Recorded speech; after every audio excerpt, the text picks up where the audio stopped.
Dear students, again we are with a new topic of grammar. Our topic is same, but our subject is new.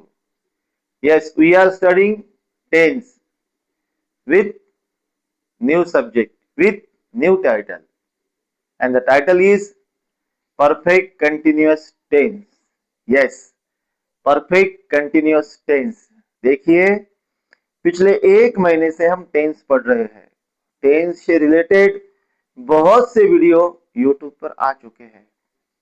बस आपको सुनना है, पढ़ना है, समझना है और बात करने की डेयरिंग करना है। यस, अगर आप ऐसा करते हो तो आपको अंग्रेजी बोलने से कोई नहीं रोक सकता। मैं आपको बार बार बता चुका हूँ कि अंग्रेजी एंड कंप्यूटर यह बहुत ही उपयोगी है। आपकी डिग्री के साथ में अगर यह दो चीजें रही और आप इसमें परफेक्ट रहे तो दुनिया की कोई ताकत आपकी तरक्की में बाधा नहीं डाल सकती। आपके सपने पूरे हो सकते हैं। बिजनेस करते हो तब भी अपनी डिग्री के साथ में आपको कंप्यूटर और अंग्रेजी पे पकड़ होनी चाहिए, क्योंकि नया जमाना अंग्रेजी का है।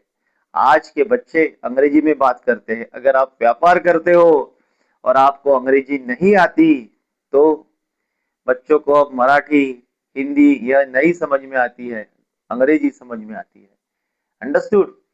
मेरी आपसे रिक्वेस्ट है, ऐसी बहुत सी रीजनल लैंग्वेज है जो बच्चे नहीं समझते, उनकी खुद की लैंग्वेज होने के बाद नहीं समझते। ऐसी कंडीशन में आपको अंग्रेजी का ज्ञान होना, अंग्रेजी लिखते आना, अंग्रेजी पढ़ते आना जमना ही चाहिए। और आपको अगर नहीं आता, आपको अगर नहीं समझता तो आपने सीखना चाहिए। सीखने की कोई उम्र नहीं होती। हा? चाहे स्टूडेंट हो, जवान हो या बूढ़े हो, आप अंग्रेजी सीख सकते हैं। हम अंग्रेजी का नया topic present perfect continuous tense, जिसमें तीन पार्ट है: present perfect continuous tense, past perfect continuous tense and future perfect continuous tense लेकर आपके सामने हाजिर हुए हैं। Yes, present perfect continuous tense जिसमें हैव बीन और हैज बीन इन सपोर्टिंग वर्ब का इस्तेमाल हुआ है। ध्यान रहे, have been and has been, have been and has been. किसका? हैव बीन और हैज बीन का। अब हैव और हैज है तो हैव बीन किसके साथ में आएगा और हैज बीन किसके साथ में आएगा, ये बताने की आवश्यकता नहीं होगी। क्यों? क्या आपको पता है हैव किसके साथ में आता है और हैज किसके साथ में आता है? आई, वी, यू, दे अगर हो तो हैव आता है। इसका मतलब यहाँ पे यहाँ पर हैव बीन आएगा। और ही, शी, इट एक वचनी करता हो तो हैज आता है। इसका मतलब प्रेजेंट परफेक्ट कंटिन्यूअस टेंस में हैज बीन आएगा। साथ में हमें present participle of the verb का इस्तेमाल करना है। देखिए, मैंने एक present participle of the verb इस व्हाइट बोर्ड पे लिखा है। राइट का क्या हो जाता है? Writing. Yes, right is a present tense of the verb. Wrote is the past tense of the verb. Written is the past participle of the verb and writing is the present participle of the verb, यानी क्रियापद का चौथा रूप। Yes, ING वाला रूप, उसका हमें इस्तेमाल करना है। हम इस टेंस में हाँ जो काम पहले चालू किया था वो कर रहे हैं ऐसा बताते हैं। यही इस सेंटेंस का, यही इस टेंस का कोर है। जो काम बहुत पहले चालू किया था वह चल रहा है, यह दर्शाता है। Present perfect continuous tense, I have been playing tennis, मैं टेनिस खेलते आया हूं। यस, हो सकता है कि बचपने से टेनिस खेलते आया हो सकता है सुबह से टेनिस खेलते आया हो सकता है एक हफ्ते से टेनिस खेलते आया हो। यानी टेनिस खेलने की क्रिया जो पास्ट टेंस में चालू की थी वह, यानी बहुत पहले चालू की थी, वह निरंतर चल रही है। I have been playing tennis, मैं टेनिस खेलते आया हूं। अब कब से वो हम एटसेट्रा में आपको बाद में बताएंगे, ठीक है? I have been playing tennis, मैं टेनिस खेलते आया हूं। यानी आपने बहुत पहले खेलना चालू किया था और आप खेलते रहे हो। यानी पास्ट टेंस में भी काम हो रहा था और वर्तमान में भी हो रहा है, यानी आप खेलते आ रहे हो। यानी कभी कभी बोलते हैं हम, अरे मैं 10 साल से गाना गाते आ रहा, मैं बचपन से गाना गाते आ रहा हूं, यानी आपकी क्रिया बहुत पहले से चल रही है। Okay, I have been playing tennis, मैं टेनिस खेलते आया हूं। We have been watching it, हम यह देखते आए हैं, यह टेनिस खेलता था और हम इसे खेलते हुए देखते आए हैं। आप ऐसा भी गृहित धर सकते हैं। We have been watching it, और इट का कोई भी मतलब हो सकता है, आप उसे ही बस समझे पहले सेंटेंस को। हम यह बहुत पहले से निरीक्षण करते आए हैं। We have been watching it, watch मतलब निरीक्षण करना। हम टीवी सीरियल क्या करते हैं, वॉच करते हैं, तो हम उसका क्या करते हैं, निरीक्षण करते हैं। उसमें जो बताया गया रहता है वह हम सीखते हैं, उससे अपने जीवन में सुधारनाएं करते हैं। है समझ में? अब यह काम मोबाइल करता है, उसमें से जो अच्छा है वो हमें लेना है, जो बुरा है वो वही छोड़ देना है। ठीक है, we have been watching it, हम यह बहुत पहले से देखते आए हैं, ऐसा उसका अर्थ होता है। हमने आई और वी के साथ में हैव बीन लिया है। अब हम ही के तरफ बढ़ते हैं। He has been writing you, he has been writing you, वह तुम्हें लिखते आया है। He has been writing you, वो बहुत पहले से तुम्हें लिखते आया है। यानी हो सकता है सुबह से लिखते आया हो सकता है एक हफ्ते से लिखते आया हो सकता है 1 महीने से, हो सकता है 1 साल से, हो सकता है 5 साल से, हो सकता है 10 साल से, हो सकता है सदियों से। He has been writing you, वह तुम्हें बहुत पहले से लिखते आया है। अंडरस्टूड? मैं बहुत आसान तरीके से बता रहा हूं। चैनल को लाइक कर लो, सब्सक्राइब कर लो। एक बार मेरा कोटा पूरा हो गया तो फिर मैं आप समझ गए।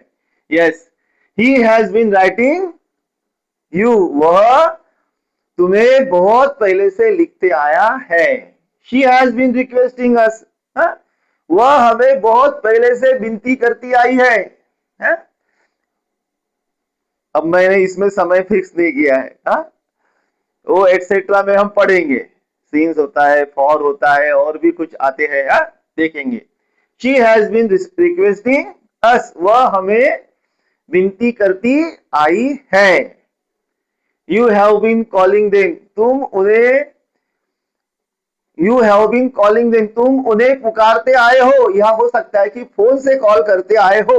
Okay, you have been calling them, तुम उन्हें, देम यानी उन्हें, यू यानी तुम, you have been calling them, तुम उन्हें बहुत पहले से, बहुत समय से पुकारते आए हो।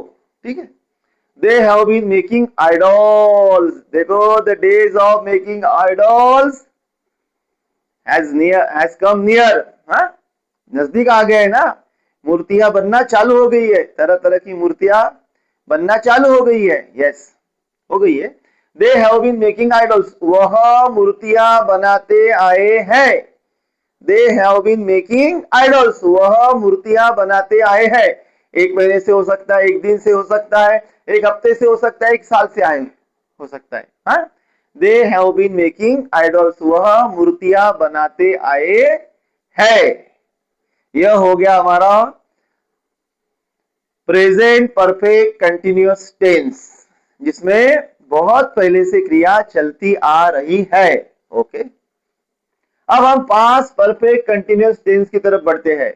इसमें हमें सपोर्टिंग वर्ब किसे लेना है, हैड बीन को लेना है भाई, हैड बीन को, और present participle of the verb का इस्तेमाल करना है, क्रियापद का चौथा रूप। हाँ, बस कोई तकलीफ वाली बात नहीं, वहां प्रेजेंट है, यहाँ पास्ट है, वहां हैव बीन हैज बीन है, यहाँ हैड बीन है, वहां भी क्या आईएनजी वाला फॉर्म है, यहां भी आईएनजी वाला, यानी present participle of the verb, fourth form of the verb का इस्तेमाल करना है। देखिए, look at the white board, past perfect continuous tense. हाँ भाई, past perfect continuous tense. I had been completing it, मैं यह पूरा करते आ रहा था, करते आ रहा था, ये पास की बात हो गई, ये बीते समय की बात हो गई। बीते समय में भी बहुत पहले से कुछ काम करते आ रहा था। I had been completing it. We had been planting trees. हम बहुत पहले से पेड़ लगाते आ रहे थे, तब जाके इतना बड़ा जंगल खड़ा हुआ है। आए समझ में? यानी पेड़ लगाने की क्रिया बहुत पहले से यह लोग करते आ रहे थे, यानी यह सब पास्ट टेंस में बहुत पहले से होता आ रहा था, ऐसा उसका मतलब निकलता है। We had been planting trees. Next, he had been singing song. वह गाना गाते आ रही थी, यानी वह बहुत पहले से, बहुत पहले, बहुत समय पहले से गाना गाते आ रही थी। Past perfect continuous tense, supporting verb is had been and the sentences here are. She had been painting wall. वह दीवार बहुत पहले से पेंट करते आ रही थी या सजाते आ रही थी या उसके ऊपर कोई चित्र निकालते आ रही थी, इसका यह अर्थ निकलता है। She had been painting wall. वह बहुत समय पूर्व से दीवार पेंट करते आ रही थी, पास्ट टेंस में है। You had been eating parathas. तू पराठा खाते आ रहा था, यानी तू पराठा खाते आ रहा था, ऐसा ही बोलना पड़ेगा। यानी बहुत पहले से यह खाने की क्रिया पास्ट टेंस में चल रही थी। दे हैड बीन निग्लेक्टिंग अस। वह हमें बहुत समय से नजरअंदाज करते आ रहे थे, बहुत पहले से नजरअंदाज करते आ रहे थे, अंडर एस्टिमेट करते आ रहे थे, परिणामवश अब उनसे दूरी साध ली गई। You had been neglecting us. They had been neglecting us. वह हमें बहुत पहले से नजरअंदाज करते आ रहे थे, ऐसा इसका मतलब। अंडरस्टूड? यह पास्ट परफेक्ट कंटिन्यूअस टेंस है जिसमें हमने हैड बीन इस सपोर्टिंग वर्ब का इस्तेमाल किया है और क्रियापद का चौथा रूप। बोले नहीं, नियम याद रखे, स्ट्रक्चर याद रखे। हमारा structure S plus supporting verb plus verb plus object ऐसा होता है। Subject, supporting verb, main verb, object, affirmative में। Next, future perfect continuous tense. अब भविष्य में क्रिया क्या है? चलती रहने वाली है। I shall have been throwing it. मैं यह फेंकते आ रहा हूंगा, यानी ये मैं कब करने वाला हूं? भविष्य में करने वाला हूं। वह भविष्य में क्रिया बहुत समय से चलते रहने वाली है। I shall have been throwing it. मैं यह फेंकते आ रहा हूंगा। We shall have been catching it. और हम तूने फेंका हुआ पकड़ते आ रहे होंगे। We will have been teaching you. He will have been teaching you. वह तुम्हें बहुत समय से पढ़ाते आ रहा होगा, यह भविष्य में होने वाला है। She will have been sitting there. वह वहां बहुत समय से बैठती आ रही होगी, भविष्य में। You will have been crying for it. तू इसलिए, इसके लिए, इस चीज के लिए बहुत समय से रोती आ रही होगी। भविष्य में क्या होने वाला है अभी से बता रहा है, ठीक है। They will have been jumping on it. बच्चे पानी में क्या करते हैं? कूदते हैं, समझ लो। They will have been jumping on it. वह इस पर उड़ी मारते आ रहे होंगे, यानी जंपिंग करते आ रहे होंगे, यानी भविष्य में जंपिंग करने की क्रिया बहुत समय से चलती रहेंगी, ठीक है। हमने इसमें शाल हैव बीन और विल हैव बीन इन सपोर्टिंग वर्ब का इस्तेमाल किया है। और क्रियापद का कौन सा? Present participle of the verb, क्रियापद का आईएनजी फॉर्म, क्रियापद का चौथा रूप लिया है। समझे? समझे ना? इंग्लिश बहुत आसान है बेटा, एक बार समझ गई ना तो बस बल्ले बल्ले। खुद भी पढ़ोगे, दूसरे को भी पढ़ाओगे, लगे रहो। अगर निगेटिव करना है तो हमें क्या करना है, कुछ डरने की बात नहीं, हमें सपोर्टिंग वर्ब के साथ में नॉट को रखना है। यानी I have been playing tennis की जगह हमें क्या लिखना है, I have not been playing tennis. हाँ, हैव बीन के बीच में कौन आएगा, नॉट आएगा। यहां I had not been completing it होगा, और यहां I shall not have been throwing it होगा। यानी जो सपोर्टिंग वर्ब है उसका पहला अक्षर उसके बाद हमें इमीडिएटली क्या करना है, नॉट का इस्तेमाल करना है। It is very easy, it is very simple. Like करे, सब्सक्राइब करे, मेरे अगले वीडियो की राह देखे। आपको अंग्रेजी मैं सिखा के रहूंगा और मैथ्स भी। यस, और इंट्रोगेटिव करना रहा तो कैसे करोगे, बहुत सिंपल है भाई, तो देख लो। वैसे तो हम अगले वीडियो में विस्तार से पढ़ने वाले हैं, लेकिन एक एग्जांपल देख ही लो। ये जो हमारा सपोर्टिंग वर्ब है ना, इसे हमें स्टार्टिंग में रखना है। Have I been playing tennis, question mark, understood. यहां had I been completing it, question mark, understand. और यहां shall I have been throwing it, question mark, understood. It is very easy, it is very simple. Like करे, subscribe करे, अपने दोस्तों को share करे, उनकी पढ़ाई मजबूत करे और अपनी भी करे।